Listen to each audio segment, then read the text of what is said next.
Existe una comarca entre Vizcaya, Álava y Burgos que todavía parece dormir un sueño plácido en el tiempo. Pequeñas iglesias, ermitas y muchos signos, códigos que algunos buscadores han intentado hilar, porque hay una tradición antiquísima, remota, que nos habla del Grial, la Sierra Salvada, y una serie de estructuras, esculturas, imágenes que rememoran un acontecimiento clave. Para muchos, y no en Montserrat, otros lugares, ahí estuvo de verdad el Grial, sea lo que sea este objeto de poder tan perseguido. Nosotros cogimos nuestras cámaras, fuimos a estos lugares y descubrimos maravillas como esa iglesia de San Pantaleón de Losa, que llama la atención, con su atlante, con sus figuras de rayos, como si todo indicara el mapa de un gran tesoro. Un tesoro que para muchos es el auténtico Grial.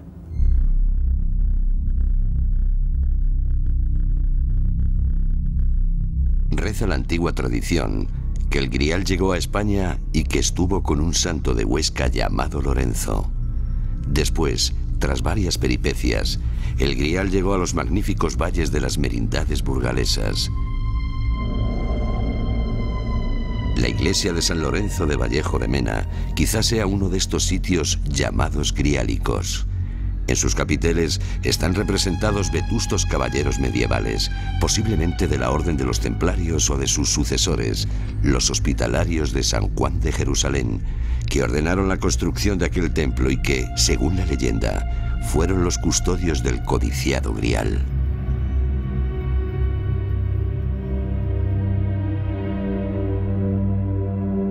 A las faldas de la Sierra de la Magdalena existe otra iglesia situada en el Valle de Mena, la de Santa María de Siones. Se la relaciona con el monte Sión, lugar donde se establecieron los templarios en Tierra Santa. Además, en su interior hay una representación de un hombre que sujeta una suerte de cáliz.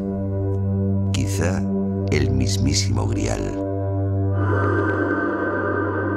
Siones se supone que perteneció a los templarios. No hay ningún documento que así lo atestigue, pero eso es lo que dice la tradición, la leyenda, y que bueno, quizás algunas de esas representaciones que tanto tienen que ver con sabiduría oriental, quizás fueran debidas al conocimiento que los templarios trajeron durante su estancia en Tierra Santa. Al parecer, la toponimia del norte de Burgos no obedece a la casualidad, sino a una ruta creada a partir de misteriosas reminiscencias griálicas. Sí que se busca la conexión con griales.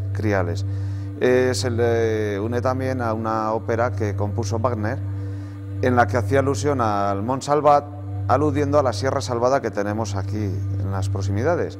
La más espectacular de las 4 ermitas románicas del siglo XII y XIII asociadas al Santo Grial en el Valle de Losa es, sin duda, la de San Pantaleón, situada sobre la Peña Colorada, una montaña insólita que parece la quilla de un barco varado sobre la tierra.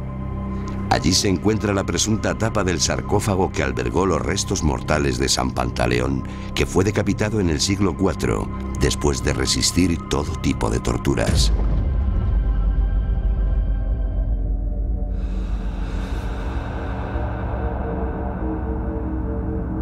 Cuando finalmente él, personalmente, Pantaleón, decide que ha llegado el momento de morir, le cortan la cabeza y dice la leyenda que mana sangre, pero también leche del tajo que han practicado, y algunas de esas gotas de sangre y de leche caen sobre un árbol que estaba seco, una nueva versión de la resurrección, y ese árbol reverdece. Por tanto, tenemos a lo largo de esa biografía pues distintos elementos que nos acercan a lo que después dicen que era una de las propiedades del Grial. Siglos después de la decapitación de San Pantaleón, apareció alguien que reveló al mundo cristiano los milagros del santo. De un peregrino de origen nórdico que en tránsito hacia Santiago de Compostela dice haber encontrado en esta comarca la sangre de San Pantaleón, que obra el milagro de licuarse. Y que este milagro se realiza porque fue contenido en el Santo Grial. La sangre del santo fue contenida en el Santo Grial. Su vida se ve involucrada en una serie de sucesos ciertamente misteriosos. En primer lugar, y es interesante, la resurrección de un niño. Es obviamente una leyenda, pero sí que nos acerca por vez primera a lo que es el mito griálico, porque una de las virtudes que tiene el Grial es la de la posibilidad de curar o resucitar incluso a los difuntos. El pecado original.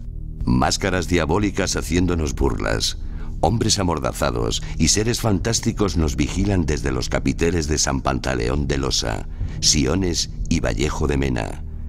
Son los guardianes de un secreto mortal que sigue desafiándonos y que queremos seguir descifrando.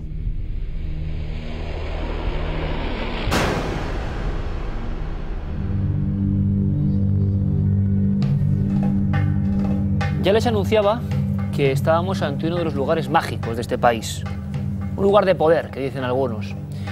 Un enclave donde parece que desde tiempos muy remotos viñetas de la historia han quedado grabadas en piedra y, aunque estemos en el siglo XXI, la mayoría no sabemos leerlas. Por eso hay que traer a intérpretes, a periodistas, a investigadores, que creen conocer el secreto o los secretos que se ocultan en un lugar maravilloso. Desde luego las imágenes son de impresión. Qué bonito es acercarse a la España ancestral de esta forma, porque cómo impresionan las imágenes, los capiteles, esos ojos huecos, esos mensajes extraños. Pablo, compañero, guía en esta sierra mágica, cómo impresiona, ¿verdad?, la mirada de la piedra de estas pequeñas ermitas, yo creo que todavía solo conocidas a nivel de los estudiosos, pero el gran público quizá las ve por vez primera.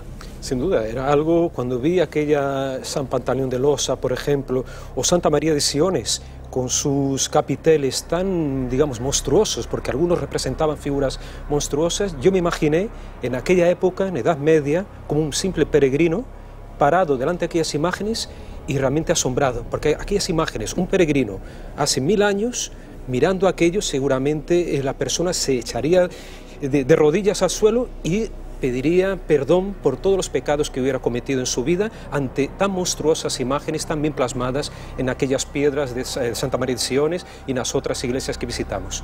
Pero se habla del Grial, es decir, hay muchos libros que hablan de esta zona como una de las puertas del Grial, que es un tema apasionante, y del gran maestro Juan García Atienza, a punto que él indica que Madoz, ni más ni menos que Pascual Madoz, autor del gran Diccionario Geográfico Histórico Estadístico de España, 1847, relaciona este lugar con los templarios y su sombra, y el Grial como objeto o como idea. Vamos a hablar con especialistas.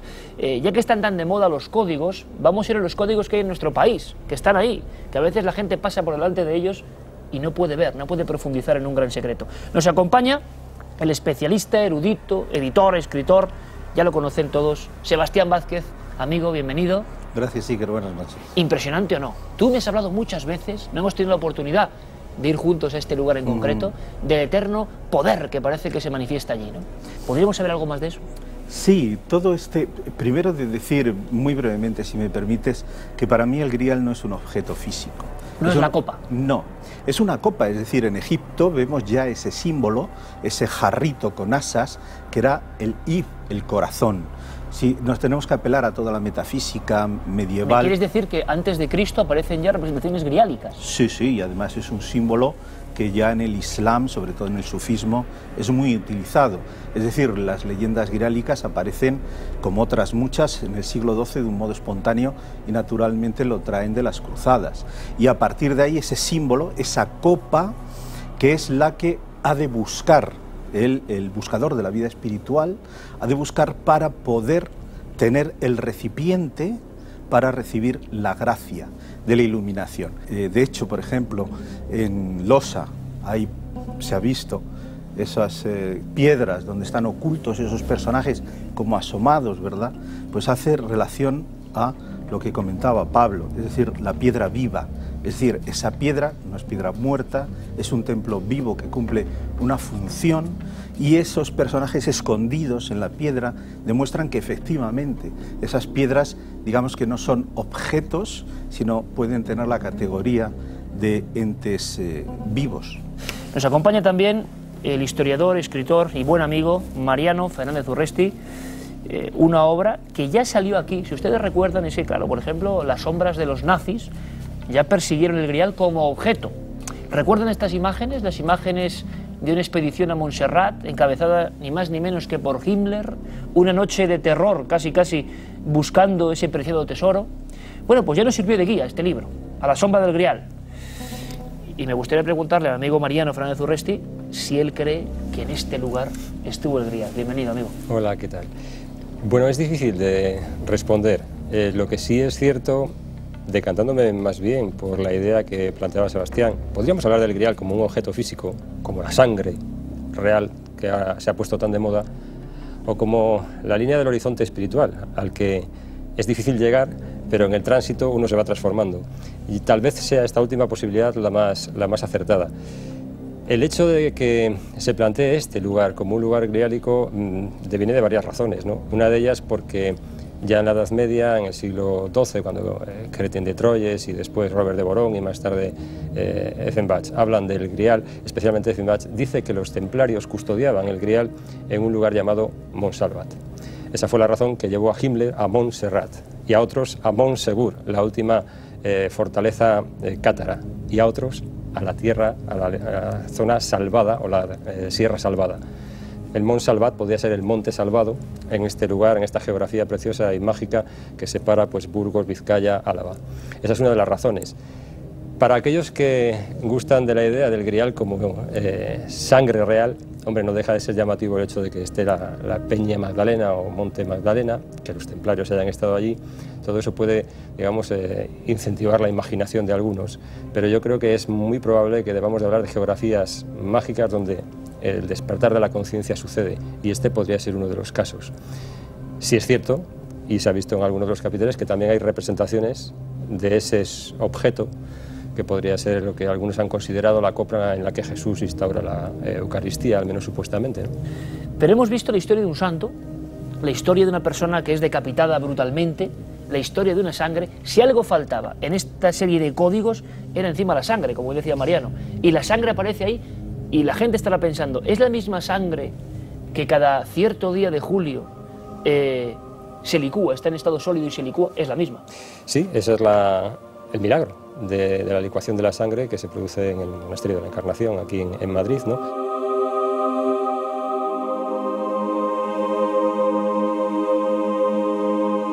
Vamos a hacer una cosa, Sebastián, sé que tú tienes, además tienes un sinfín de localizaciones, de planos, de lugares, de símbolos. ¿Por qué? ¿Por qué has traído exactamente estos materiales? Bueno, este es un plano de Santa María de Siones, donde se puede apreciar la belleza matemática y la bella geometría de este pequeño edificio, pero que es todo es sugerencia, y todo permite una transportación de la imaginación, una transportación de los sentimientos, incluso una transportación física, ¿no?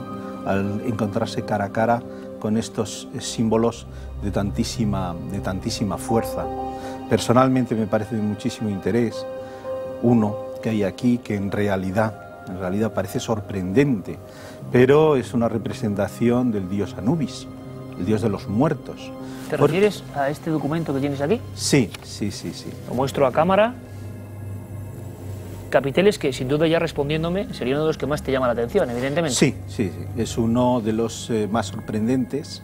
Luego hay otro muy común. Sorprendente porque pertenece a Anubis, esa entidad egipcia. Claro, es decir, el paralelismo es tan patente, y ojo, no es el único símbolo egipcio que podemos encontrar en la iconografía de los capiteles españoles. Ahora les pido, por favor, que hagan un pequeño esfuerzo y que mentalmente cojan su lupa de investigador, de explorador, porque está claro que, compañeros, si un investigador, un novelista de otro país eligiese un lugar para hacer un nuevo Código Da Vinci, aquí tendría esparcidos todos los elementos básicos para una construcción fascinante. El Grial, la sangre sagrada, los templarios, los nombres que identifican lugares con viejas historias remotas, pero hay más. Por ejemplo, vean esto.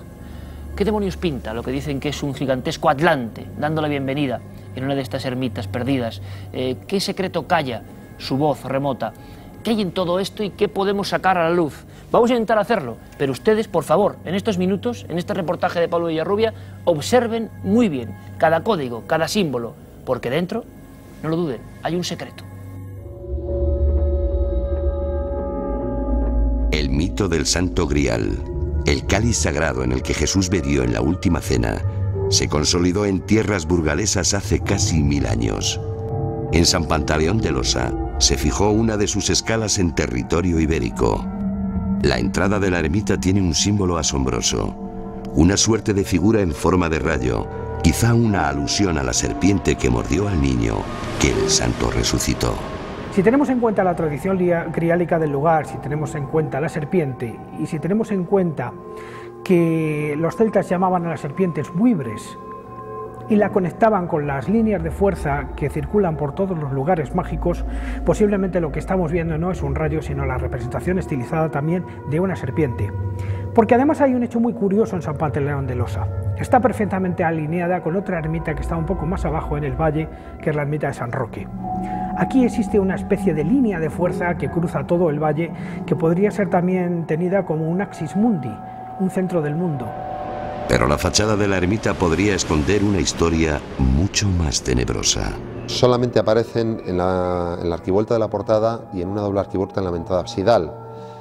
Y se ha buscado relaciones con ellos que podría tratarse de personajes realmente emparedados entre los muros de la ermita. Un hecho bastante habitual era condenar a morir emparedado entre los muros de las construcciones, o incluso quien se condenaba voluntariamente como penitencia. La misteriosa ermita fue construida en lo alto de la Peña Colorada, no sin dificultades. Muchos se preguntan cómo se pudo llevar a la cima de la montaña aquellas piedras que dieron forma al templo repleto de figuras mitológicas. Quizá la respuesta la tenga el gigante o atlante que custodia su puerta principal. Porque, ¿quién es este misterioso personaje de aspecto mesopotámico?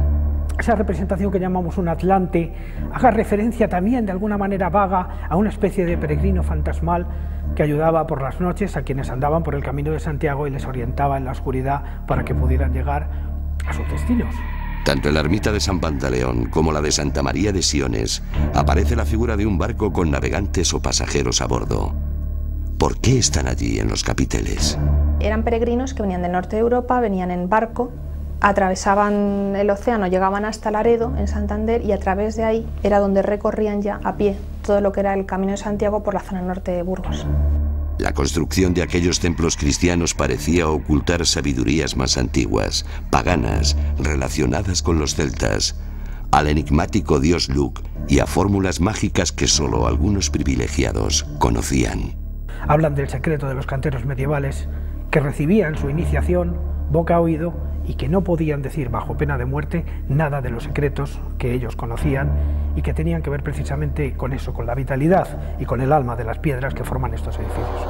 La ermita de San Pantaleón estaba alineada con la capilla de San Roque y también con orientaciones astronómicas relacionadas con los equinoccios y solsticios. Épocas en que los celtas celebraban sus rituales esotéricos. La existencia de tentaciones demoníacas en estas iglesias y la lucha contra el mal era otra de las funciones asociadas al Santo Grial que los caballeros templarios rescataron del olvido. Todo parte de lo mismo. Una pretensión de trascendencia, unas ganas de superación, de evolución personal y alcanzar a través de lo terrestre lo celestial. Por eso a veces vemos un símbolo de un árbol cabeza abajo. Tiene sus raíces en el cielo. Ha dejado de tomar alimento de la tierra, se alimenta de lo luminoso, de lo celestial, de lo que trasciende al ser humano. Esta es la idea que ha tenido el ser humano desde el principio de los tiempos. Los que deseen descifrar los secretos de las piedras de las ermitas románicas burgalesas tendrán que observar las cabezas monstruosas de los capiteles, los rostros humanos que parecen fijarse en nuestros movimientos. Algunos nos complacerán susurrando en nuestros oídos los secretos milenarios del Santo Grial.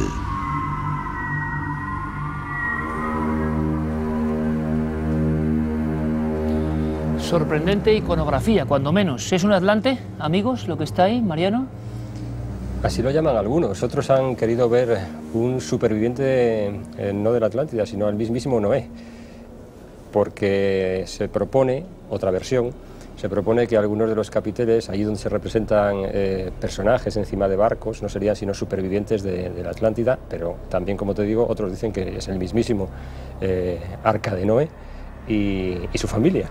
Y este personaje gigantesco que nos da la bienvenida a San Pantaleón de Losa sería una representación de Noé.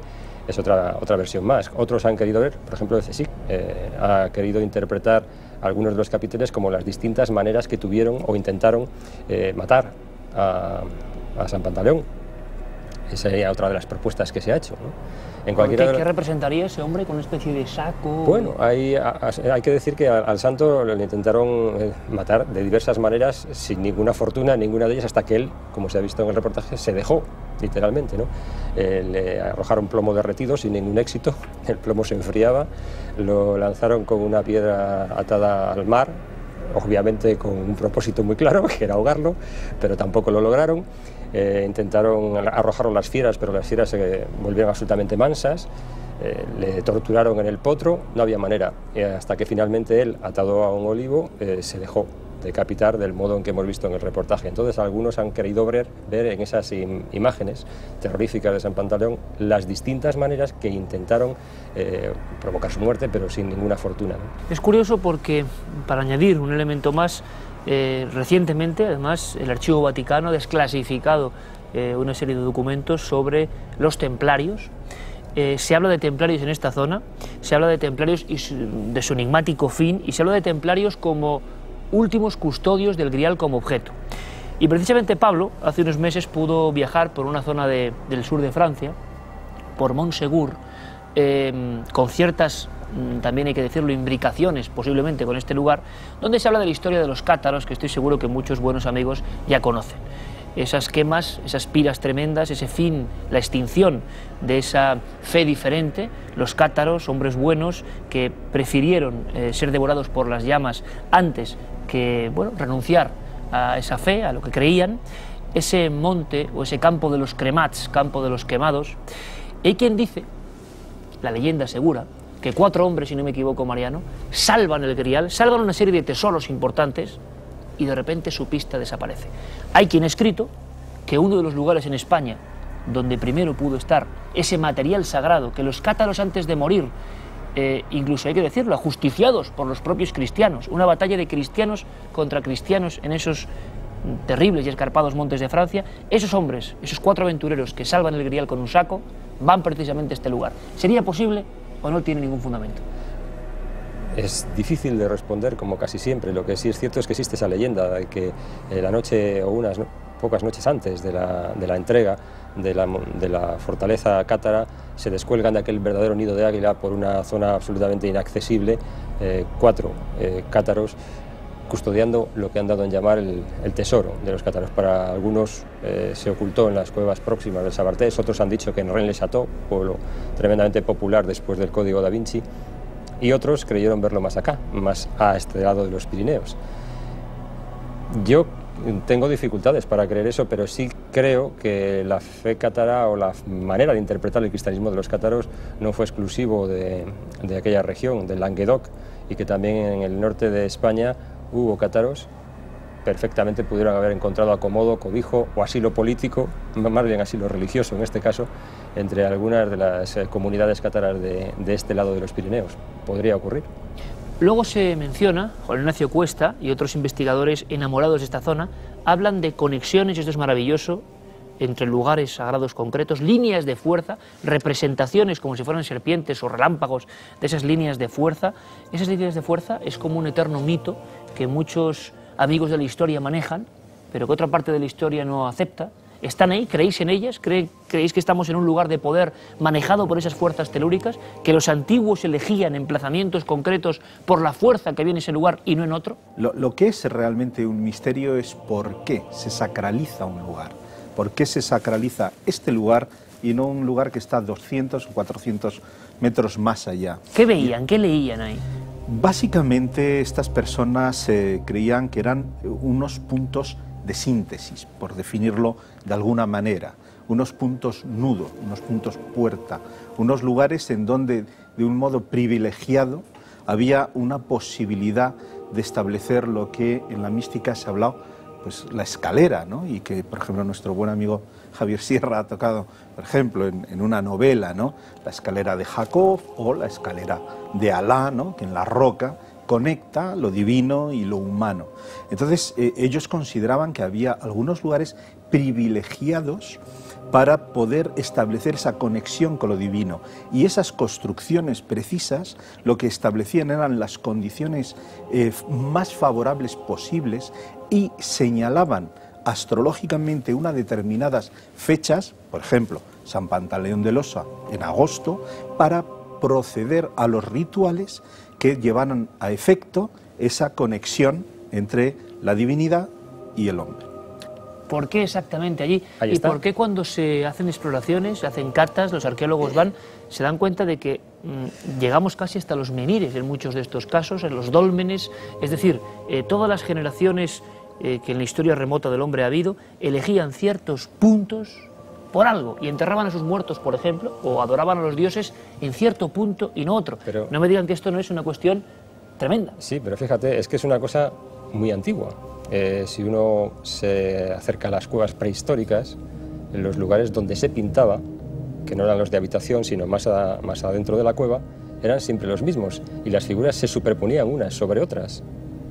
La magia simpática que dicen los prehistoriadores, que era lo que representaban, en mi opinión equivocadamente, las figuras que pretendían cazar los prehistóricos, siempre se pintaban sobre la misma pared. Una y otra vez lo encontramos en Lascaux, en Altamira, en Puente Viesgo. Hablábamos de Tassili hace poco. Se superponen las figuras siempre en el mismo lugar, es decir, la cueva es mucho más grande, porque ese empeño en elegir exactamente ese punto y no otro. Tal vez es lo mismo que sucede con estos lugares sagrados, ¿no? Hay un ejemplo en Galicia, hay un dolmen construido encima de otro dolmen. ¿Han aprovechado las piedras? No. Las piedras están ubicadas, el otro era mucho más pequeño, caray, podían haber hecho el dolmen, no sé, 50 metros para allá, parece más cómodo, ¿no? Eligen ese sitio. Es curioso porque a mí me gustaría abrir aquí una última pregunta casi antes de que nos hagáis la fotografía de vuestro símbolo, que vamos a volver a reproducir, que la gente se fije en él. Hemos traído aquí especialistas en ese arte, ciencia, intuición del Feng Shui, que hablaban de los lugares sanos. Fue una experiencia muy curiosa. Y sabemos hoy que algunos de los grandes edificios donde se invierten miles de millones de euros están bueno, pues aconsejados por maestros de Feng Shui. Sabemos que en el más lejano oriente, bueno, raro es el edificio que se levanta si no hay autorización del maestro de Feng Shui.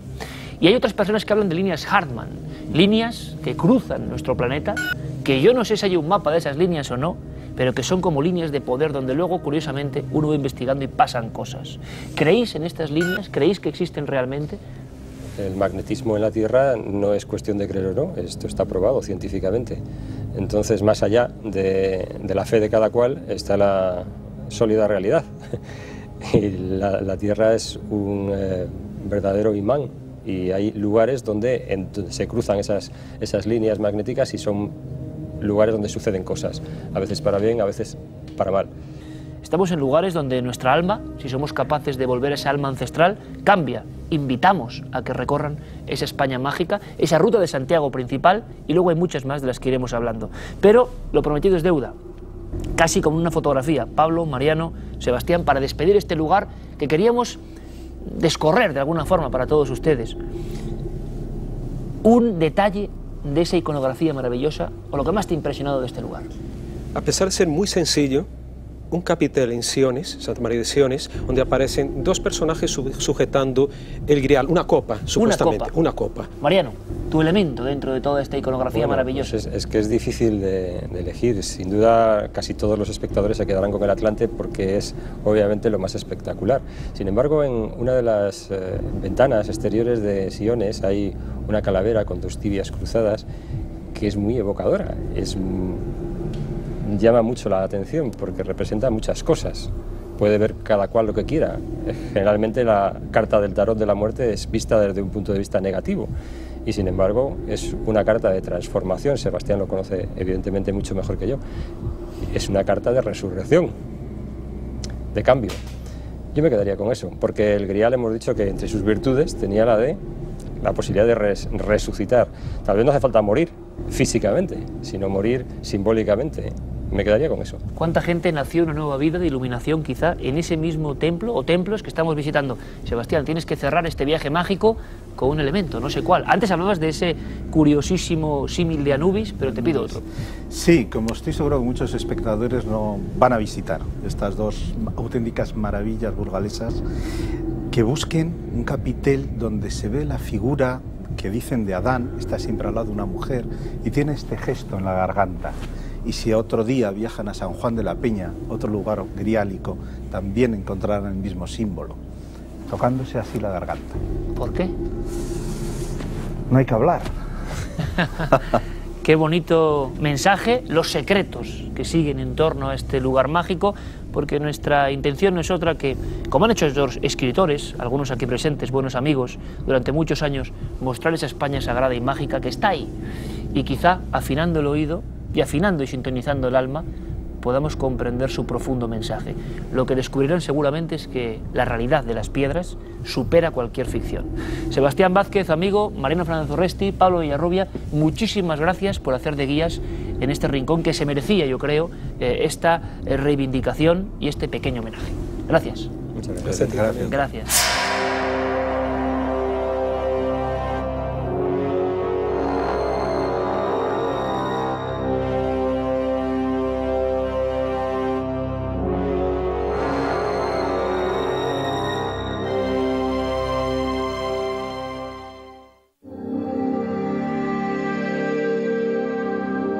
Los antipapas son una serie de figuras extrañas, maldecidas por el orbe de la Iglesia Católica y que en ocasiones jugaron un papel importante. Es el caso del Papa Luna.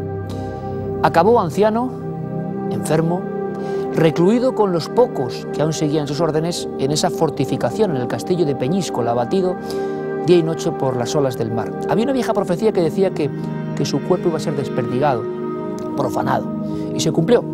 Tiempo después los niños pateaban su calavera, extraída de su tumba. Es una historia de cómo todo salió mal.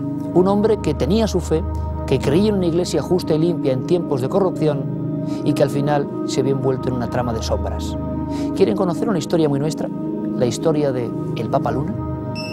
El cisma de Occidente dividió en 1378 a la cristiandad, obligada a decidir si rendir obediencia al Papa de Roma o al de la localidad francesa de Aviñón.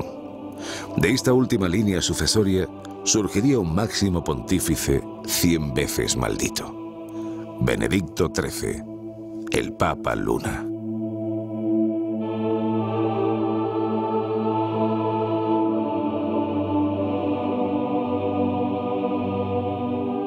Al morir Clemente VII, los cardenales de Aviñón eligieron al Papa aragonés Pedro de Luna, un hombre firme en sus convicciones, que desde el primer momento se negó a someterse al poder terrenal. Se enfrentó al rey de Francia y no le quedó más remedio que huir.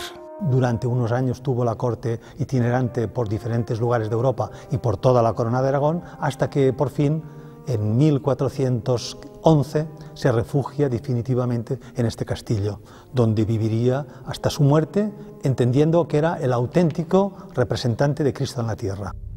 El impresionante castillo de Peñíscola, construido por los templarios en un lugar que consideraban un centro de energía, era una fortaleza ideal para resistir el asedio de sus enemigos, pero también el lugar idóneo para encontrarse con Dios. No es una casualidad que el Papa Luna, que su familia tiene tierras en Illueca, él nace en Illueca, Illueca es una ciudad hermana de Peñíscola porque compartimos, allí nació y aquí murió el Papa Luna, hubiese podido elegir refugiarse en Illueca, pero no, él decide venir a Peñíscola. Peñíscola, que es, como he dicho antes, el último castillo que construyeron los templarios, un castillo inexpugnable. Hay más, hay muchísimos más. Cuando entré el primer año, pues para mí esto fue una cosa preciosa, y iba notando cada vez más que una paz, una cosa muy bonita, y cuando me tocaba el turno de estar sola, pues entonces me sentaba mejor en la iglesia o en alguna sala y me ponía a meditar, o un ratito allí tranquila o leyendo, y para mí es un castillo precioso, de mucha energía o paz. Yo por lo menos lo he encontrado. Sin embargo, este tranquilo entorno fue para Benedicto XIII una jaula. Contaba con el apoyo del pueblo, que incluso le atribuía varios milagros. Pero sus enemigos no le daban tregua. Protegido por los muros de su fortaleza, se prometió a sí mismo que cumpliría su juramento de lealtad a Dios. Nunca se lo perdonaron. La Iglesia de hoy, teóricamente, o diríamos según las normas canónicas, es lo que se dice un antipapa, o sea, un papa no legal. El Papa Luna siempre luchó por buscar una solución al cisma, pero desde Roma se oponían al diálogo. Le consideraban un hereje y temían que su lengua endemoniada les confundiera. Después del concilio de Constanza, que le condenó, y él se mantenía fiel a lo que entendía era su deber, el cardenal de Pisa, Alemano Adimari, entregó arsénico a dos de sus sirvientes en este castillo. El tamaño está documentado de una avellana de arsénico. Estos dos frailes se lo administraron en los dulces que él por las tardes solía comer. El arsénico lo vomitó, pero un hombre de debilidad ya de cuerpo, de cierta edad, y 8 o 9 días vomitando, había quedado en una situación debilitada y sin posibilidades de sobrevivencia, por cuanto todo su estómago había quedado convertido en una úlcera, en una llaga. Entonces es cuando surgió un medicamento que proviene de la antigua cultura mediterránea, la cultura grecolatina, que eran unos polvos de diferentes hierbas, 8 hierbas, que combinadas en una debida proporción se le administraron. Los ingredientes de aquel fármaco milagroso que le salvó de la muerte han sido recuperados de viejos legajos por el investigador Juan Bautista Simó y hoy se puede encontrar en el casco antiguo de la ciudad. La tisana no fue lo único que dejó Benedicto XIII en Peñíscola. En la iglesia de Santa María se conservan algunas reliquias de valor incalculable. Pues aquí en la parroquia de Santa María de Peñíscola tenemos 3 piezas del Papa Luna. La que tengo ahora mismo en mis propias manos, que es el cáliz del Papa Luna. Luego tenemos la cruz del Papa Luna, que es una cruz procesional de cristal de roca y que consta que fue un regalo que la ciudad de Valencia le hizo al Papa Luna. Y finalmente tenemos un relicario del Lignum Crucis, donde hay una partícula de la cruz de Jesús, y es un relicario del Papa que sucedió al Papa Luna, que fue Clemente VIII. En vida, el Papa Luna fue condenado y tildado de hijo del diablo. Tras su muerte, su cuerpo fue maltratado y profanado, hasta que solo quedó su calavera, que fue robada y recuperada en el año 2000, en la localidad aragonesa de Sabiñán. 2 hermanos de la propia localidad fueron quienes robaron esta supuesta reliquia, y digo supuesta porque todavía no estaba comprobado y podía formar parte del mito.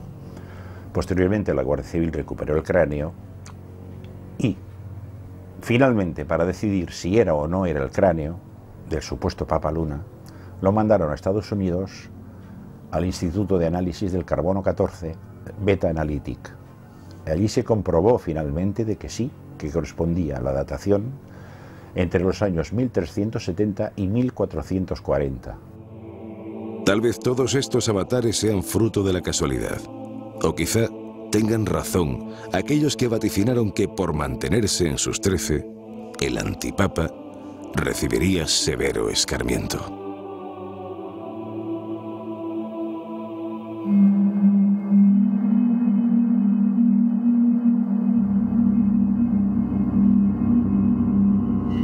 Estoy seguro de que muchísimos amigos esta noche han descubierto, quizá redescubierto, la enigmática figura del Papa Luna. Me parece maravilloso recordar ejemplos que han sido claves en momentos muy polémicos de la historia. Luego veremos si se cumplieron ciertas profecías en torno a él y sobre todo queremos comprender este gran misterio con forma humana. Para ello, para penetrar en ese mundo oscuro pero también lleno de luces, tenemos a 2 buenos amigos que son expertos en la biografía del Papa Luna.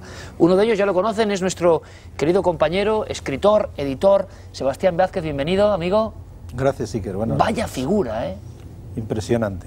¿Y sabes la impresión que me da a mí? A nivel popular, siempre, no desde la visión del erudito que tenéis vosotros.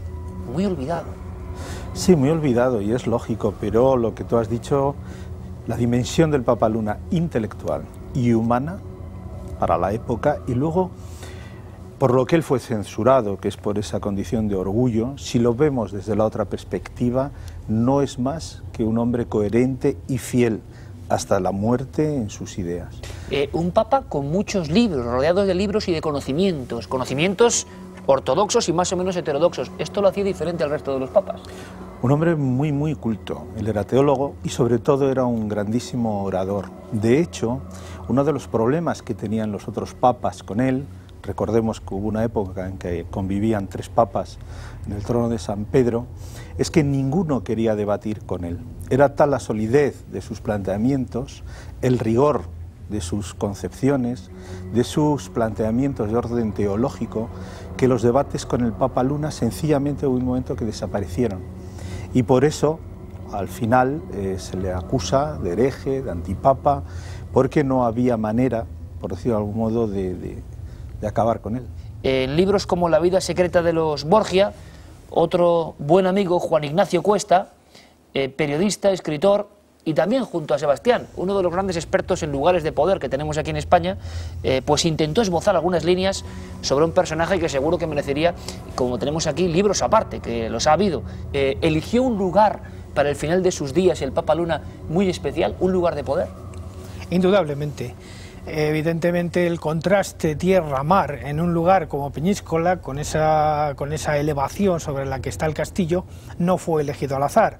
No olvidemos que existe un sustrato muy antiguo que empieza pues posiblemente con fenicios, luego sigue con romanos y griegos, griegos y romanos más bien, y luego posteriormente es ocupado por visigodos incluso y por árabes. Y es precisamente sobre el castillo árabe o sobre las piedras árabes sobre la que los templarios empiezan a hacer la primera fortificación, que luego sería modificada muchas veces, sobre todo por la Orden de Montesa, para crear el castillo que tenemos hoy día, que no es un castillo vulgar y corriente, porque debajo tiene un fenómeno muy curioso, un fenómeno marino que es una gran galería por la que se cuela el mar con inusitada fuerza, que le llaman allí creo que el agujero bofador o algo así.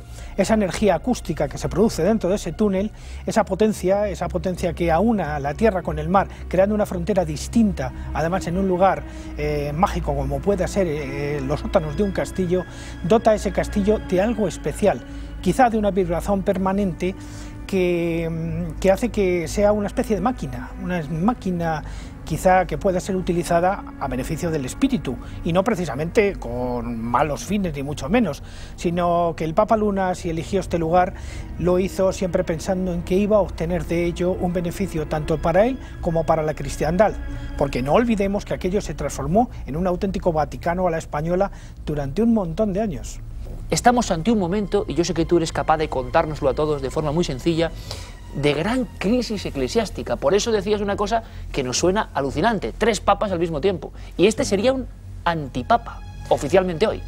Sí, hoy está considerado un antipapa, lógicamente, pero bueno, brevemente el cisma de Occidente comienza con este Papa Clemente V, el que acaba, digamos, con el temple, un hombre de paja del rey francés, que traslada la sede a Aviñón. Hasta el 7º Papa, más o menos el 7º Papa de Aviñón, entonces en ese muere en una visita a Roma, donde es acompañado por el Papa Luna, y ahí ya se produce el caos, porque el pueblo de Roma, el populacho, llega a asaltar el concilio, y entonces se elige con toda urgencia un papa que se revela como un delincuente, Ese papa al poco tiempo es depuesto, pero él no quiere y se elige otro.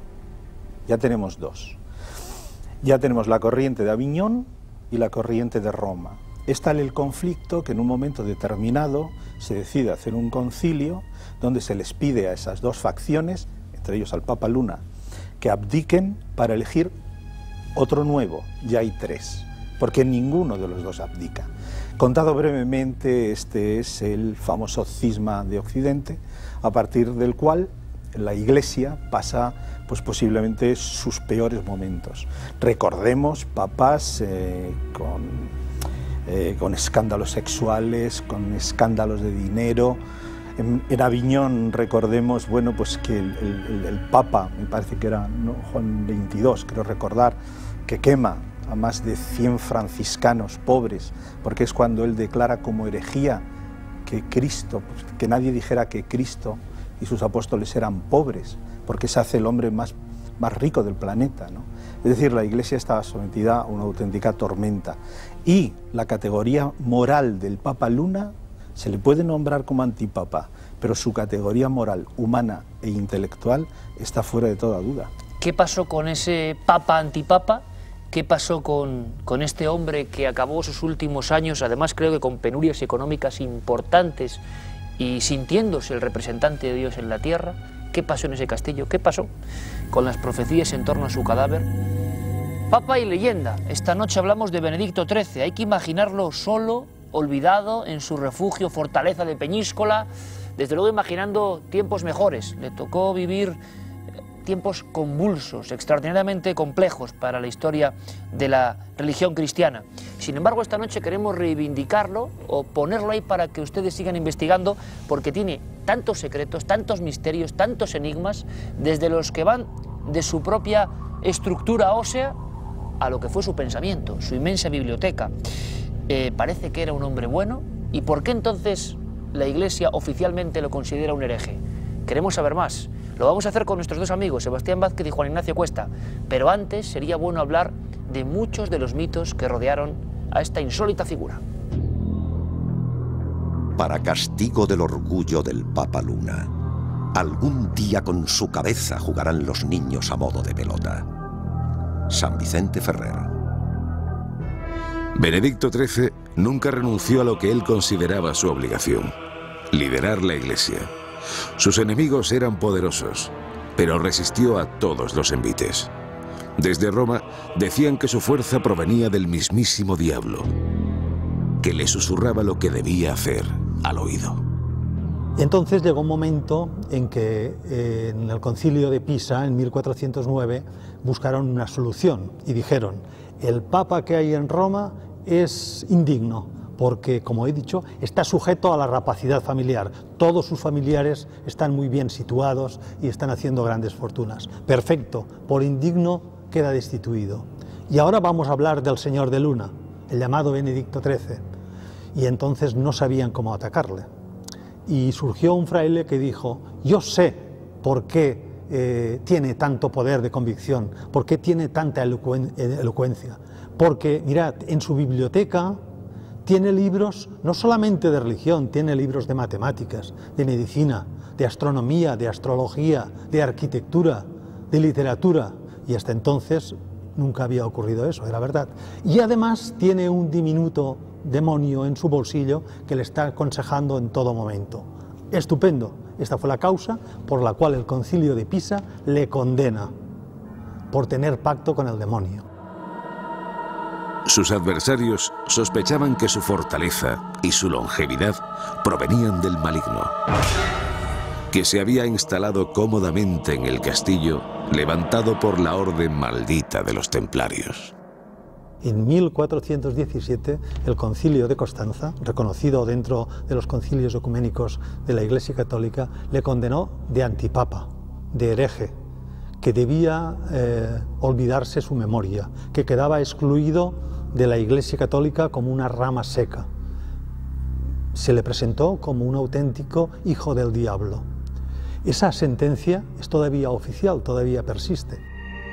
El Papa Luna murió a los 95 años. Había sobrevivido a un intento de envenenamiento con arsénico y solo la edad le venció. Cuentan que cuando abrieron su tumba para trasladarlo desde Peñíscola a Illueca, su localidad natal, un perfume maravilloso inundó la ciudad. Los historiadores recogieron aquel acontecimiento como un milagro. Él no era un señor que estaba, diríamos, obsesionado en el poder. Más bien, el poder se sirvió de él, o quisieron servirse de él. Y él fue lógico y consecuente hasta la muerte. Durante años, su cadáver quedó expuesto al público, que le dio la veneración de un santo.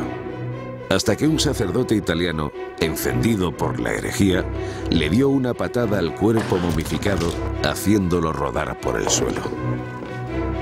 Se le dio sepultura de vida en el mismo castillo de los Luna en Illueca, hasta que en la Guerra de Sucesión los ejércitos franceses, en busca de tesoros ocultos, dieron con su cadáver y lo arrojaron por una ventana a un barranco o pequeño río que hay en Illueca, perdiéndose sus restos mortales, excepto su calavera. La profecía de San Vicente Ferrer se cumplió, y los niños patearon el cráneo mondo de Benedicto XIII, el antipapa. En verano vino un señor a mi casa aquí en Peñíscola y me dijo: era ya muy mayor, y me dijo, mire, yo he leído su libro, soy un admirador de la figura del Papa Luna, pero tengo que decir que la profecía que le atribuyen los enemigos a San Vicente Ferrer es verdad. Mi madre, durante las convulsiones de la Guerra Civil de 1936, era maestra en Sabiñán. Y sí que es verdad que en esos hechos vandálicos de aquella época, la calavera, entraron en el palacio donde está el oratorio que se conservaba, la calavera rodaba por el suelo y los niños jugando. Podría pensarse que tal humillación respondía a un castigo divino. Sin embargo, según los expertos, nada hizo el Papa Luna para merecerlo. En sus escritos demuestra que era un hombre entregado al servicio de los demás. Quizás su único pecado fuera ser demasiado honrado para aquellos tiempos en los que el diablo andaba enredando en los asuntos de la Iglesia, haciendo que los hombres de Dios se enfrentaran más por el beneficio propio que por el bien de la humanidad. Un papa en España presionado, asfixiado por los acontecimientos, manteniéndose firme y creyendo honradamente que él es el papa auténtico. ¿Cómo es posible, Juan Ignacio, que luego se hicieran tantas tropelías con el cuerpo de un papa? Es que nos parece incomprensible con la vista de hoy. No es difícil de entender. No olvidemos que se hicieron dos facciones alrededor de este papa ya muerto. Realmente, por una parte, era un santo para la gente, pero vamos, un santo auténtico, pero vamos, un santo que incluso su cuerpo estuvo incorrupto durante algún tiempo. Estuvo incorrupto. Y eso que se comentaba de los olores maravillosos de cuando se le trasladaba. Y por otra parte, la Iglesia oficial lo consideraba un auténtico hereje y vamos, una especie de aliado del demonio, cosa que creo que es una exageración que además no solamente es una maldición que cae sobre el Papa Luna, sino que cae sobre otros dos papas españoles posteriores, que serían Calixto III y sería también el Papa Borgia. Vamos, que ambos eran valencianos a pesar del apellido. Que fueron considerados también como una especie de seres maléficos, cuando en realidad y en definitiva no está claro que eso fuera así. Pero en este caso concreto sí que estamos hablando de un hombre que al menos oficialmente, lo que es la investigación seria, le recuerda como un hombre muy culto, pero un hombre además extraordinariamente generoso, porque es que todo su peculio lo dedicó prácticamente al fomento de las artes. Él crea una serie de relicarios magníficos, como por ejemplo la cabeza de San Valero, el relicario de San Valero, del que se dice que es su propio rostro el que tiene este relicario. Un papa que no tenía ningún reparo en gastarse el dinero en cultura y en arte. Y realmente eso iba muy a la contra de lo que se estilaba. No, pero realmente es que es así, porque luego además no solamente eso, sino que propició varias obras de restauraciones, como por ejemplo algún ábside, algunas iglesias importantes, la concatedral, incluso, y además el propio castillo de Peñíscola se llegó a constituir una auténtica biblioteca de conocimientos con libros rarísimos, pero que eran interesantísimos en la época porque representaban todo el conocimiento, tal y como luego posteriormente se recogería en la Biblioteca del Escorial, un poquito después. No olvidemos también el gran interés que tuvo Felipe II precisamente por esta fortaleza, que fue el que después, sí, después de años de muerto el Papa Luna, Felipe II se ocupa de esta fortaleza y la fortifica de una manera porque le interesaba especialmente a Felipe II. Me hablabas incluso, Sebastián, que hubo una procesión con su cuerpo, que es una de esas escenas de la historia que tenemos que recordar porque pasó en España, en nuestra tierra, ¿no? Sí, la muerte de Papa Luna está llena de curiosidades, por no utilizar otro término más misterioso, ¿no? De hecho, él muere, pero hasta casi 6 meses después no se tiene noticia de ese fallecimiento. Al lado del Papa Luna, cuando él fallece, solo quedan 4 cardenales y su sobrino. De hecho, esto que tú comentas, precisamente le van abandonando. Primero los reyes, que la habían protegido, como por ejemplo el rey de Aragón, y posteriormente pues los cardenales, el colegio cardenalicio que tenía a su alrededor, que poco a poco, ante las presiones del resto de reinos y de la Iglesia, le van abandonando. Cuando él fallece, quedan 4 cardenales y su sobrino. Se dice que no que no comunican la muerte del Papa Luna, porque aprovechan para repartirse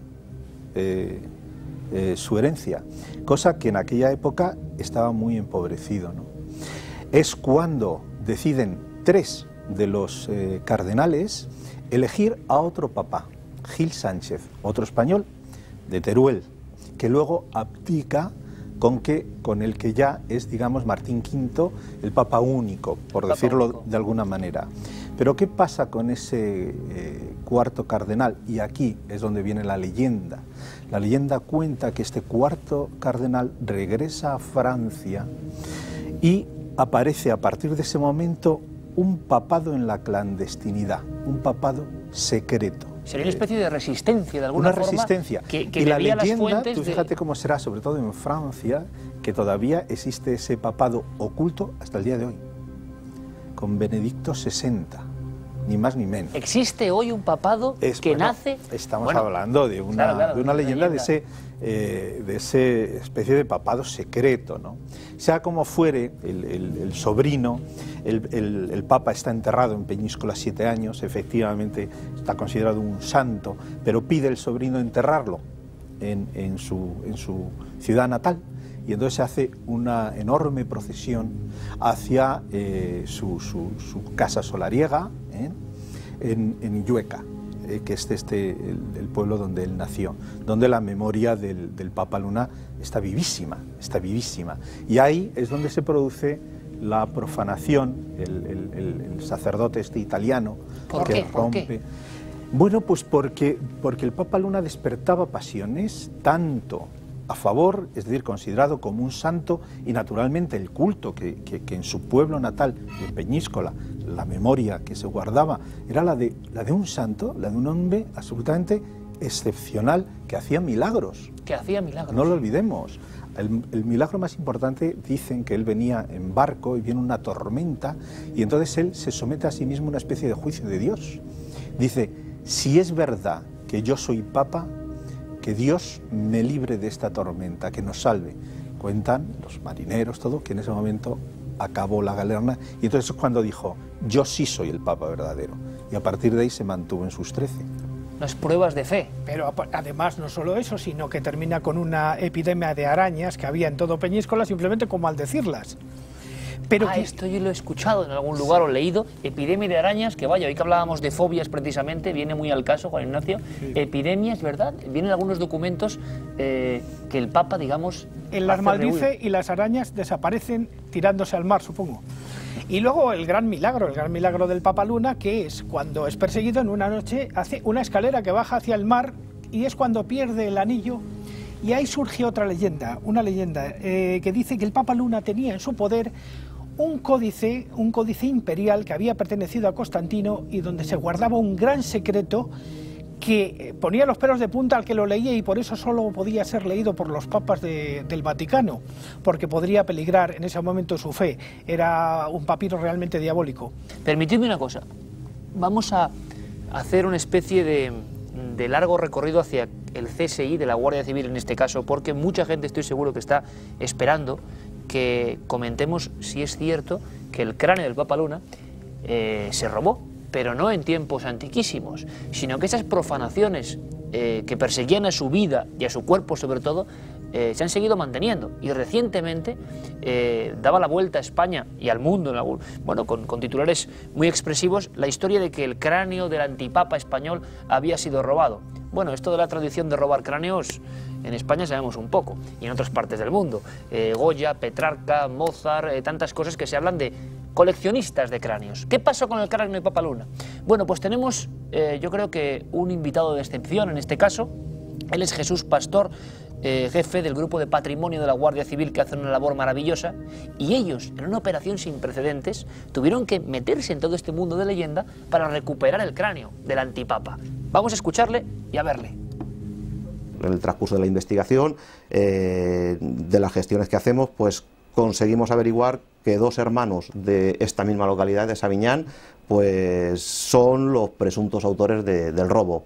Se va centrando todos los domicilios, las propiedades de la familia de estos hermanos, y localizamos una caseta en el campo donde se guardan los aperos de labranza, que por las características de la caseta, que incluso desde el exterior se podía ver a través de una ventana, eran coincidentes con las fotografías que mandan los autores del robo. La primera fotografía que le mandan al alcalde de Illueca, donde se ve una pared con una serie de grietas y tal.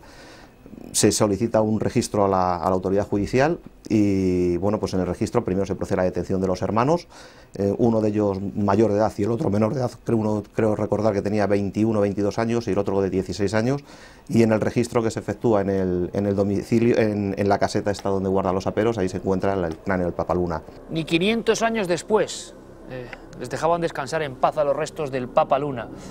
Opinión breve, amigos, una simple chiquillería, o parece que las profecías diversas sobre el no descanso eterno de sus restos realmente se iban provocando. Hombre, parece que la profecía se está cumpliendo, pero estos que se llevaron el cráneo iban simplemente buscando dinero, pensando que lo tiene un gran valor. No creo que fuera otra cosa en este momento. En el pasado habría que hablar de otras cosas. Y fue tan fácil, es curioso, ¿no? Que dos muchachos, prácticamente dos niños. Es que aquello estaba en ruina, estaba sin proteger. Es decir, aquello estaba olvidado, estaba absolutamente olvidado. De hecho, cuando apareció en la prensa, ¿no?, todos los chavales se metieron por allí del modo más fácil. Aquellos no tenían ninguna protección. Ya después, pues sí, ya este cráneo está considerado patrimonio, ¿no? Pero hasta entonces estaba allí olvidado. Tuvo que robarse, ¿no? ¿Sabes lo que pasa? Es que tampoco se creía que fuera auténtico, porque cuando los franceses, buscando los tesoros, destrozan la tumba, el cuerpo desaparece. Muchos creen que a lo mejor los propios habitantes del pueblo lo cogieran y no lo devolvieron, pues porque se consideraba santo, entonces tener un trozo del santo en casa. Entonces la cabeza pervivió y entonces se la llevaron a este otro pueblo, a Sabiñán, pero nadie estaba seguro de que fuera eso verdad, y a lo mejor era una de las razones que se creyera que era una creencia popular, pero luego, efectivamente, al ser recuperado, con el carbono 14 y todas las pruebas, sí se vio que era un cráneo de la época y que perfectamente podía ser del Papaluna. O sea que esta historia, que es real, no es novela, ahí teníamos a los principales investigadores que dieron con el cráneo del Papaluna después de una historia absolutamente genial, ha ayudado a que se sepa que realmente es el cráneo del Papaluna. Me gustaría terminar con la situación actual, o sea, sé que tenemos en España, en nuestra historia, a un antipapa, oficialmente sigue siendo antipapa, y por lo que tengo entendido, así como otras figuras, digámoslo así, ha sido un poco de nuevo repuestas, ¿no?, en su historia. Al Papaluna no, oficialmente el Papaluna sigue siendo igual de diabólico, entre comillas, que era hace muchos años. Hombre, hereje, fundamentalmente hereje, lo de diabólico es más leyenda urbana. Sí, efectivamente es un papa hereje para la Iglesia, que no ha sido repuesto y que fue considerado precisamente por esa contumacia suya de estar en sus 13, en los de Benedicto XIII, pues creó una mala conciencia en Roma, y eso pues le ha creado esa mala fama a través del tiempo, y ya sabemos que a la Iglesia le cuesta mucho levantar los expedientes, muchísimo. Bueno, de estar en sus 13, que creo que tiene origen en este Benedicto XIII. Efectivamente, lo tiene el origen ahí, porque él quiso estar justo en los 13 de Benedicto XIII. Y podíamos acabar con una especie de rúbrica, Sebastián, quizás de lo más importante, no sé si llegamos a saber algo del pensamiento, de por qué este era un papa bueno y quizás no tan hereje como nos han hecho creer. Yo creo que él, por encima de todas las cosas, defendía a la Iglesia. Él era muy consciente, y solo hay que repasar brevemente la historia para ver que la Iglesia en aquella época era un auténtico desastre, estaba en un peligro terrible.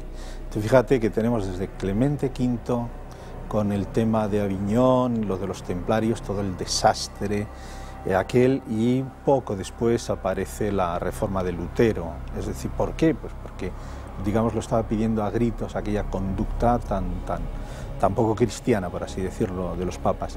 Yo creo que este hombre era un hombre bueno y sobre todo amaba a la Iglesia, y él se consideraba, porque su tesis era tremenda, su tesis es que él era el único cardenal elegido, como Dios manda, nunca mejor dicho, antes del cisma. Y aquello no se podía debatir. Entonces él consideraba que él era el único papa legítimo.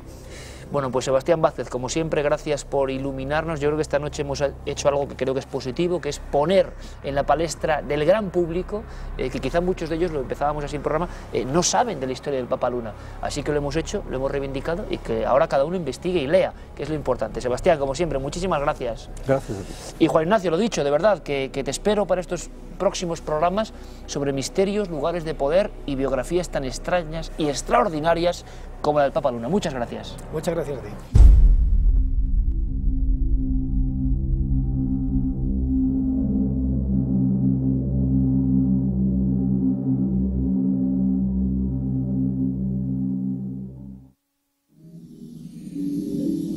En nuestro largo caminar en busca del misterio hemos tenido la oportunidad de poner nuestras cámaras en lugares realmente insólitos. Uno de ellos, y era un reto para este equipo, se ubica en Palermo, una ciudad llena de leyenda oscura en muchas ocasiones, y sobre todo con un lugar donde hay cientos de momias. No son momias egipcias, no son momias del continente americano. Son mucho más modernas, más próximas, más nuestras, y por eso quizá aterran doblemente. Es un retrato increíble de la muerte. Una historia que queríamos contar y que nos sorprendió cuando estuvimos allí. Es un museo que se encuentra bajo un templo, además está formado por muchas galerías y hay tantas momias que estas galerías están clasificadas por los oficios que tenían los personajes que allí están enterrados. Se las puede ver a ambos lados de esas inmensas galerías subterráneas, pero la que más nos llama la atención es Rosalía Lombardo, una niña pequeña de apenas 2 años de edad, que además está como si estuviera durmiendo, está metida dentro de una urna de cristal, y su padre, gracias a que tenía un familiar taxidermista, lograron inyectarle a esta niña una especie de líquido mágico que la ha dejado en este estado que van ustedes a ver. Bueno, un reportaje de nuestro compañero Luis Álvarez, retratando esta especie de marco fúnebre, único en el mundo. Van a verlo, las catacumbas y las momias de Palermo. A 15 metros de profundidad, bajo la bulliciosa ciudad de Palermo, descansan 8.000 cuerpos embalsamados, custodios de esta puerta subterránea al más allá. Una congregación de al menos 35 monjes capuchinos velan por ellos en la superficie desde hace 400 años. Colgadas en 2 alturas, reciben al visitante con las grotescas expresiones que les dejó la muerte. Algunas son plácidas, otras no. Aquí dentro, en este museo del horror, solo se respira una cosa: la muerte.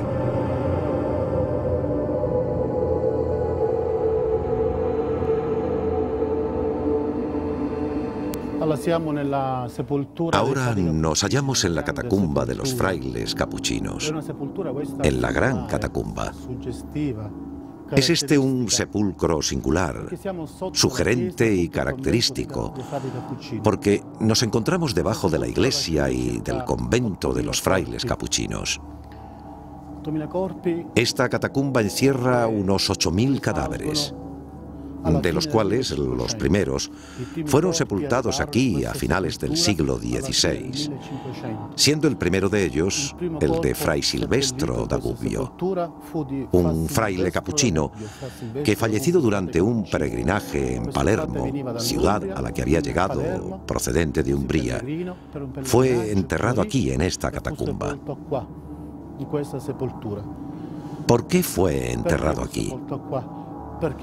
Pues porque los cementerios no existían aún. Los monjes, al igual que todos los pobres, se llevaban a una fosa común, pero no era esta, la verdad, una sepultura digna. Fray Donatello tiene las llaves de la cripta del monasterio de los franciscanos de Palermo. Vive prácticamente aquí abajo desde hace 30 años. Da misa 2 veces al día y hace las veces de guía. La mayoría de estos cuerpos pertenecen al siglo XVIII, cuando la peste también diezmó a la población de Sicilia. Familias enteras descansan aquí, padres e hijos que fallecieron juntos.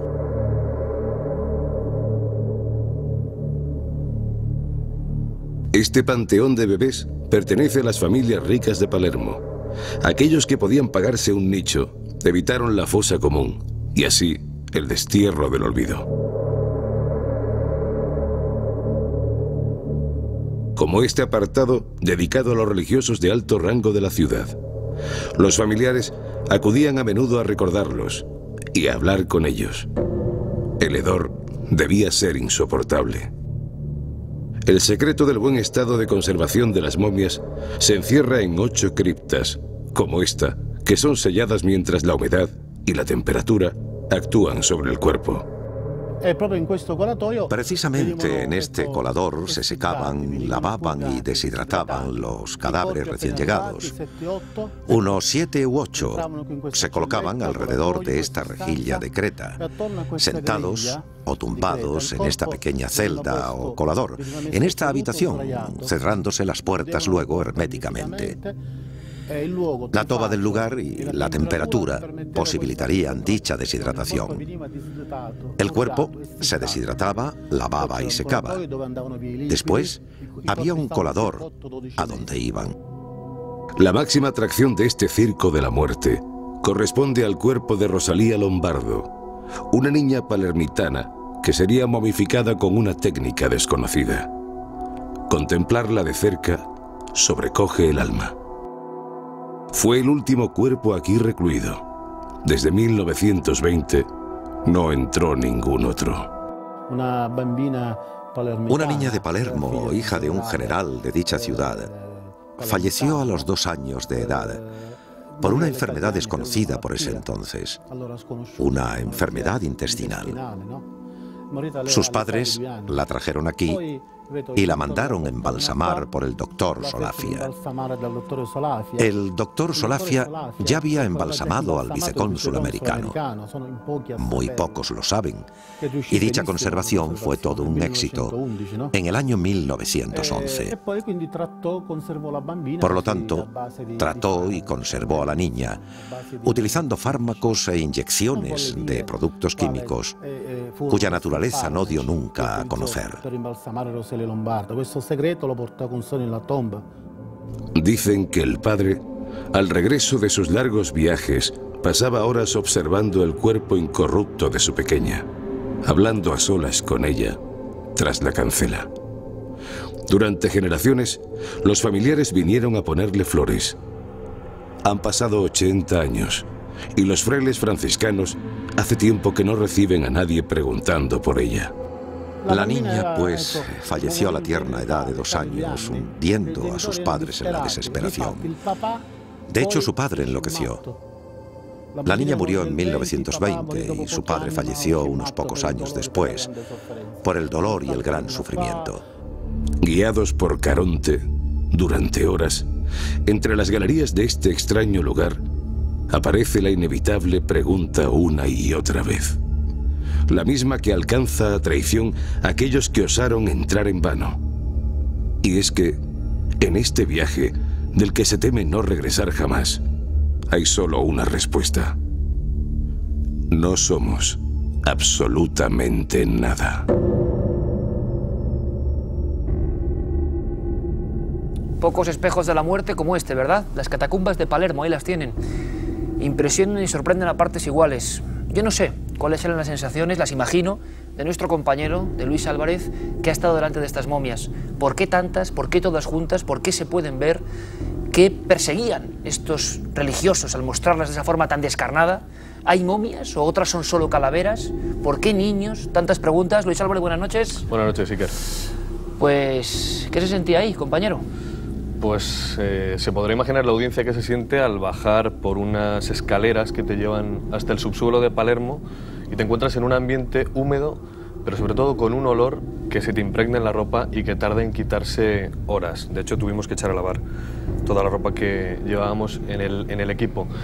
¿Qué se puede sentir cuando, por ejemplo, estamos viendo a este religioso con unas muecas, en este caso quizá no demasiado descompuesta, pero fíjate, me comentaba el fraile que nos llevó por todos los corredores que hay una cosa curiosa, que él es una creencia personal que tenía, y es que así has vivido, así ha sido tu vida, así será tu mueca de muerte. Por eso, bueno, pues quizá esta no, pero hay otra serie de momias que tienen un gesto desencajado, unas caras de verdad grotescas, ¿no? Que te enfrentan un poco casi con lo que somos o con lo que vamos a ser, ¿no? Que yo creo que es quizá la clave de todo este museo. Desde luego, Luis, que pocos viajes tan tenebrosos, tan impactantes, pero dentro de esta historia tan fuerte, pues hay unos códigos y unas cosas de las que podemos aprender, como siempre. Y para eso, dos buenos amigos.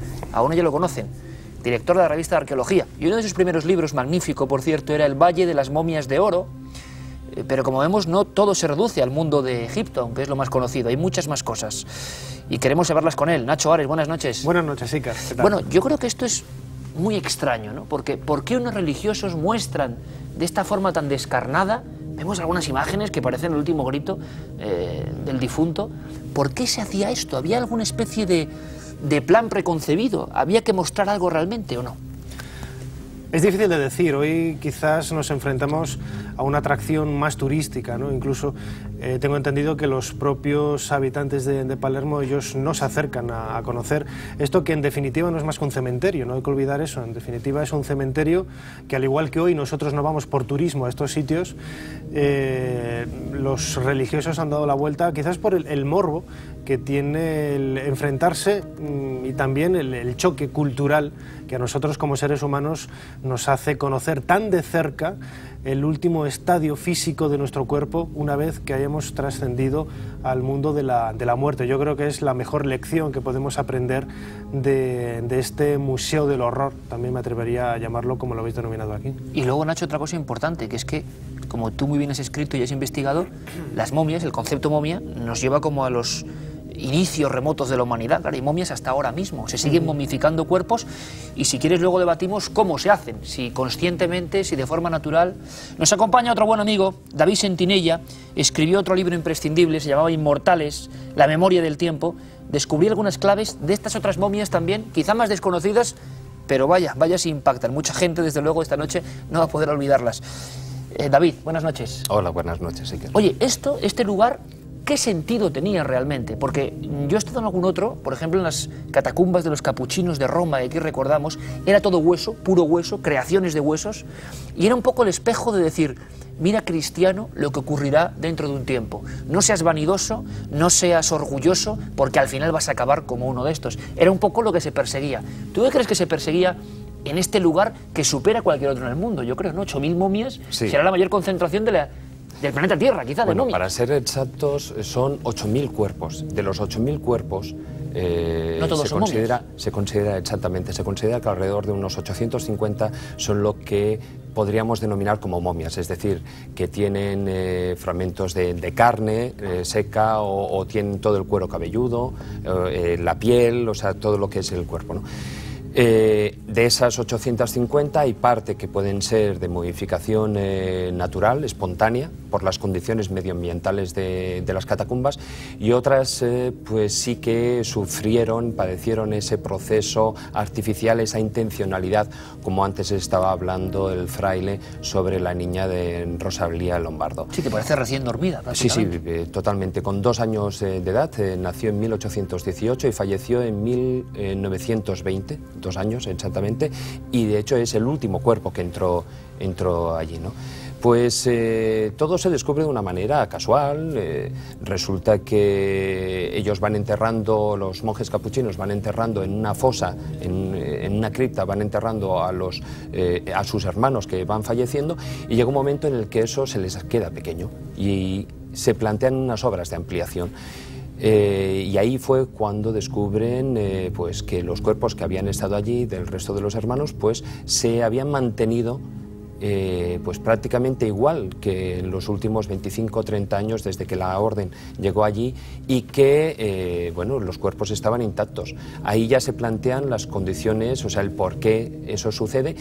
Y bueno, pues a medida que iban ampliando esas galerías, que además hay muchos detalles curiosos de los que ya iremos hablando, pues a medida que van ampliando esas galerías van colocando no solo al resto de los hermanos que van falleciendo, sino que a partir de 1637, si no recuerdo mal, pues ya hay una hay una orden de la Santa Sede, un decreto en el que ya plantean el hecho de que pueden enterrar a otro tipo de personas, es decir, a personajes laicos, a gente del pueblo, a profesionales de todo tipo, a fieles, por supuesto, ¿no?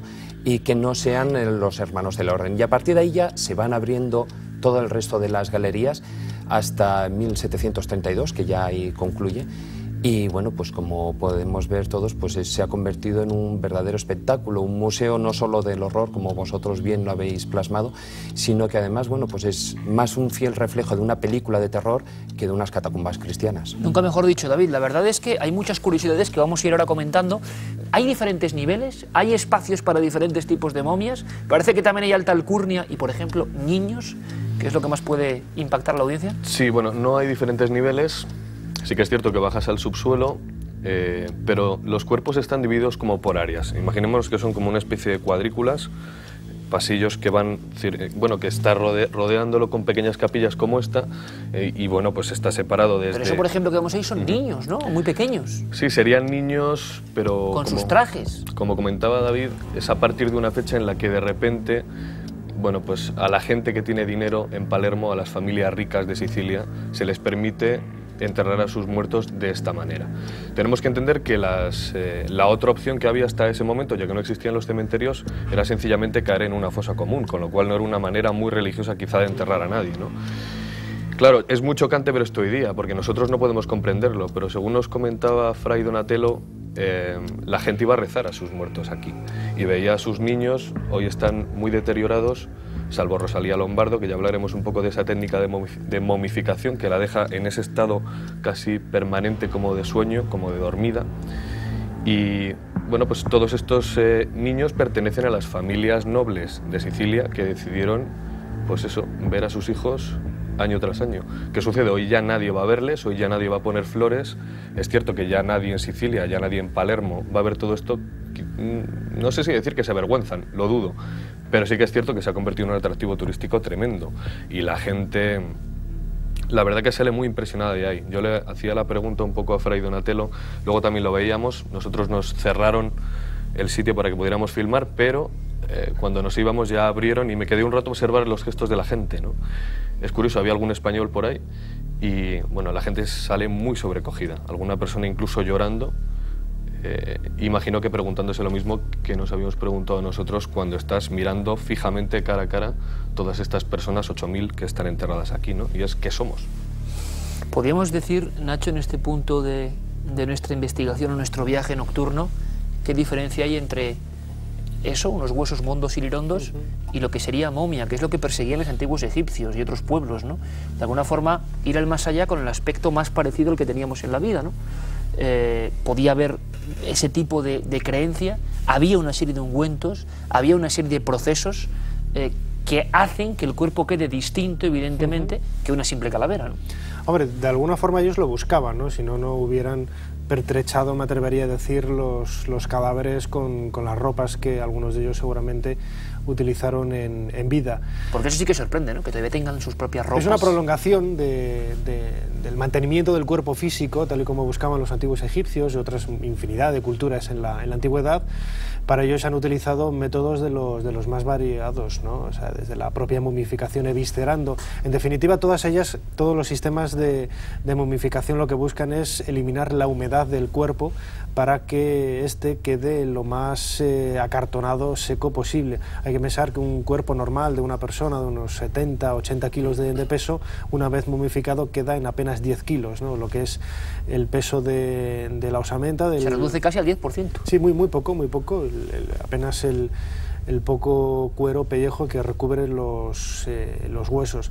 Uno de los detalles curiosos que a mí más me ha llamado la atención no solamente es la posición de los esqueletos, sino que muchos de ellos, cuando están emparentados entre sí, yo no sé si de una forma casual o de una forma buscada, lo que se ha hecho ha sido enfrentar a los cadáveres como si estuvieran todavía en ese más allá manteniendo una conversación, ¿no? Lo que hace quizás a los difuntos, convertirlos en protagonistas, partícipes de la propia escena, ¿no? Como si estuvieran interpretando todavía la visita de de los turistas que en la actualidad se acercan a este lugar. Bueno, de hecho, fíjate, Iker, que estos que tienen una especie de soga alrededor del cuello es porque están expresando una especie de penitencia.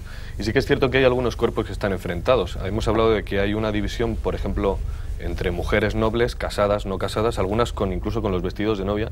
Y algunas mujeres con los niños de la mano. Un espectáculo bastante dantesco, ¿no? Bastante desagradable. Pero bueno, es decir, es que esto era una tradición y era parte de la cultura y hoy día no lo podemos comprender, pero aquí está y aquí sigue, ¿no? Para los siglos. Es que es un teatro de la muerte. Se ha convertido lo que iba a decir en un ahora teatro mismo, de la David, muerte. parece un teatro auténtico. Porque están colocados en esas posiciones a propósito, están adrede. Periódicamente, incluso cuando se les colocaba en sus galerías, como bien estabas apuntando, había galerías para todo, había las galerías, los sectores están divididos en galerías, entonces están la galería de hombres, de mujeres, de niños, de frailes y sacerdotes, y luego están las galerías de las profesiones, es decir, que hay las de los militares, los médicos, sí, todo está estructurado de esa manera, y vestidos como tal. Y ahí es donde yo iba a ir, porque dentro de ese teatro de la muerte que se puede contemplar en las catacumbas de Palermo, resulta que ellos eran eran colocados allí después de todo el proceso que algo ha estado esbozando el fraile durante el reportaje, pues es el lavado con agua, luego se colocaba durante 8 meses ahí en los coladeros y luego se les lavaba el cuerpo con vinagre para contribuir a que se secaran del todo. Pues dentro de toda esa maniobra para crear ese teatro de la muerte, luego eran colocados ahí con sus ropas. Y no solo eso, sino que periódicamente se les cambiaban camisas, se les cambiaban trajes, se les cambiaba calzado.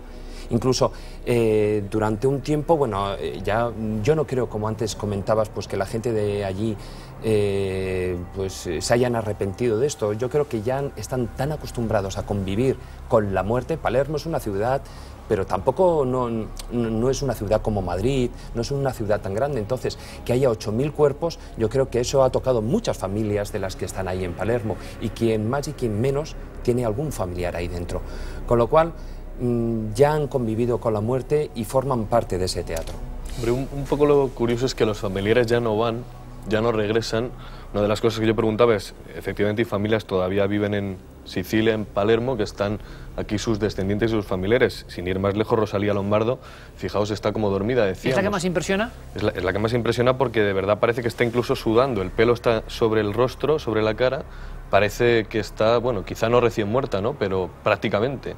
¿Y qué tecnología o qué proceso? ¿Se sabe algo de eso? ¿Qué se utilizó con esa niña en concreto? En realidad es el doctor Solafia, que en 920 momifica tanto a esta niña como a un cónsul norteamericano que había decidido expresamente quedarse allí.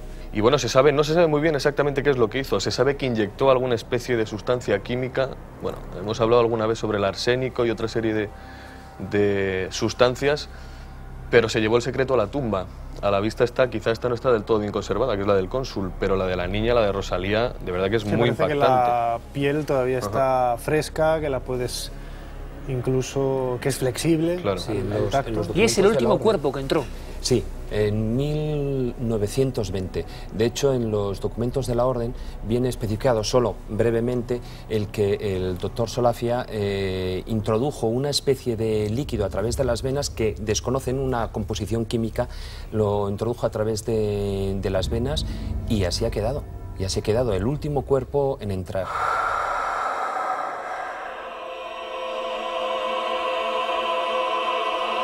Bueno, para quien piense que esto es lejano, la Italia del Sur, en Madrid tenemos ejemplos bien conocidos como el famoso doctor Velasco, fundador del Museo de Antropología Nacional, que momificó a su propia hija, la famosa hija del doctor Velasco, que se convirtió en un mito y que de alguna forma era como retenerla ahí, ¿no? Como no admitir que la muerte había llegado a ese cuerpo, ¿no? Y tenerla todavía casi viva.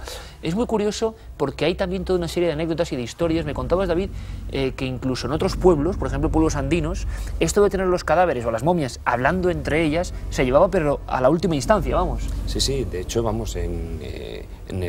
es algo muy normal, era algo muy normal dentro del pueblo inca. Los incas lo que hacían era, había ciertas fiestas, ciertos días al año que correspondían con las fiestas del sol, etcétera, etcétera, y que ellos sacaban a lo que eran los sapas incas. El sapa inca era como el rey digamos, de los incas, y luego al resto de nobles, y durante esas fechas los sacaban a las momias, las sentaban en unos, bueno, pues como si fueran reyes reales y estuvieran vivos, y a hombros los sacaban a pasear por todo el pueblo. No solo eso, sino que luego estaba en lo que podría ser la plaza de armas o la plaza mayor, y entonces allí los reunían, los colocaban frente a frente, incluso se les colocaba comida para que disfrutaran de ella, ¿no?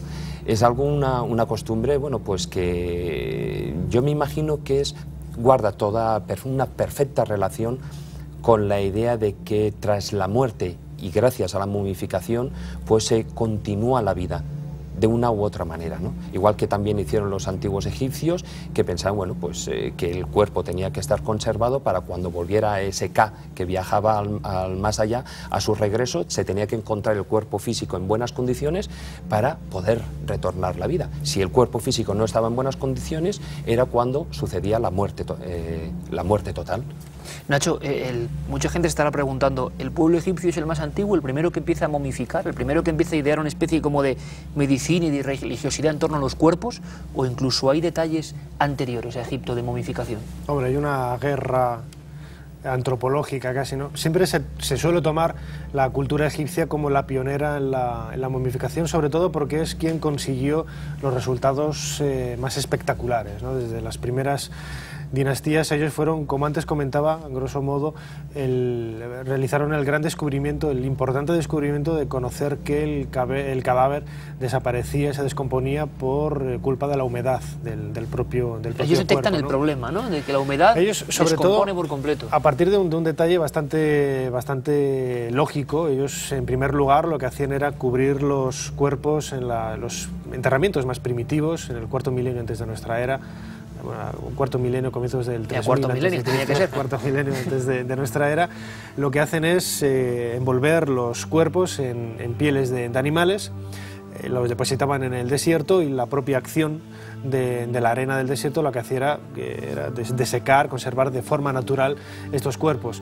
Cuando ellos empiezan a depositar los cadáveres en tumbas, donde ya no estaban, bueno, pues no se beneficiaban de la acción natural de la arena, es cuando observan que el cadáver se pudría. Y ese paso adelante, no sabemos quién fue el diseñador, no sabemos quién fue el inventor, no se sabe absolutamente nada, pero sí que es cierto que en algún momento dado descubrieron que viscerando el cadáver, sacando las vísceras, sacando absolutamente toda la humedad del cuerpo, dejándola ya, como todos sabemos, 70 días en una solución, el natrón, que es una especie de sal que se produce al norte de Egipto, en Wadi Natrun, pues ese elemento absorbía toda la humedad y quedaba un aspecto muy similar a los que vemos en las imágenes conservadas en Palermo, pero que luego en muchos casos han llegado deteriorados hasta nosotros porque se maquillaban, se utilizaban perfumes, ungüentos, aceites, etcétera, que en definitiva, con ese intento de intentar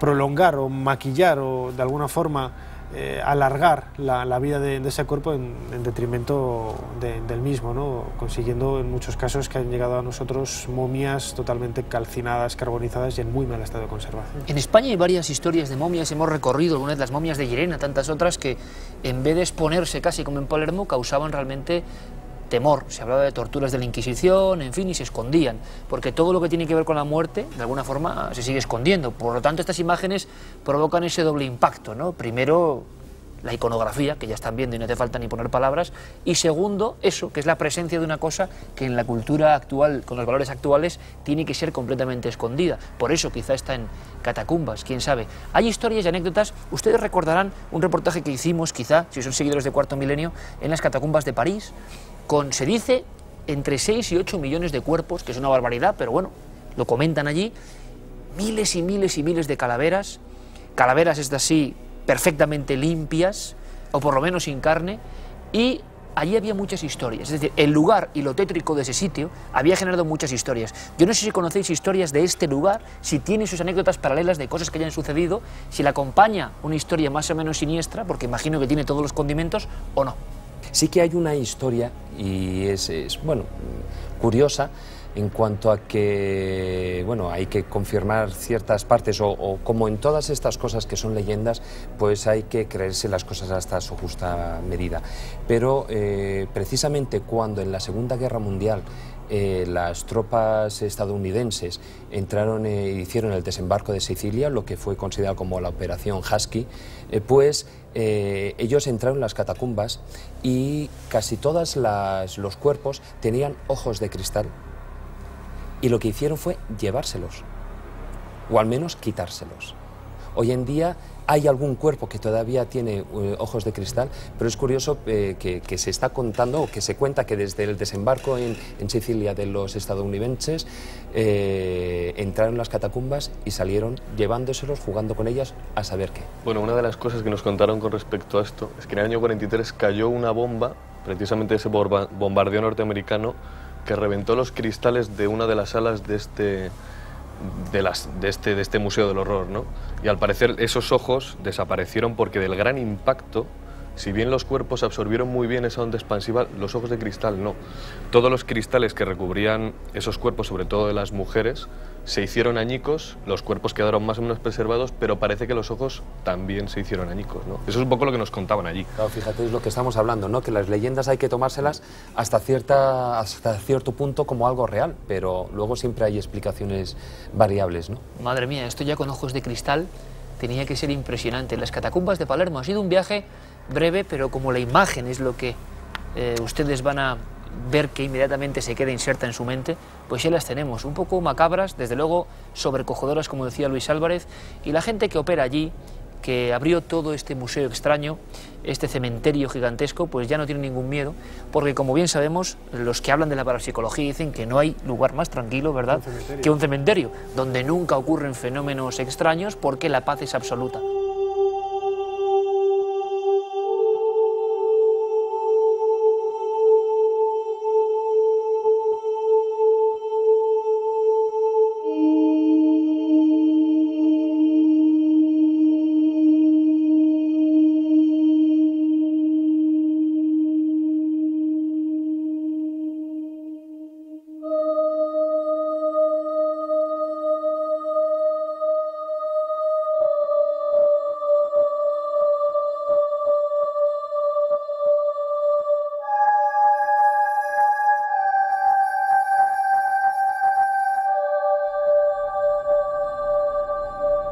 Esta luz tenue, este lugar, desde luego, durante mucho tiempo quedará en nuestro recuerdo. Luis Álvarez, gracias, compañero.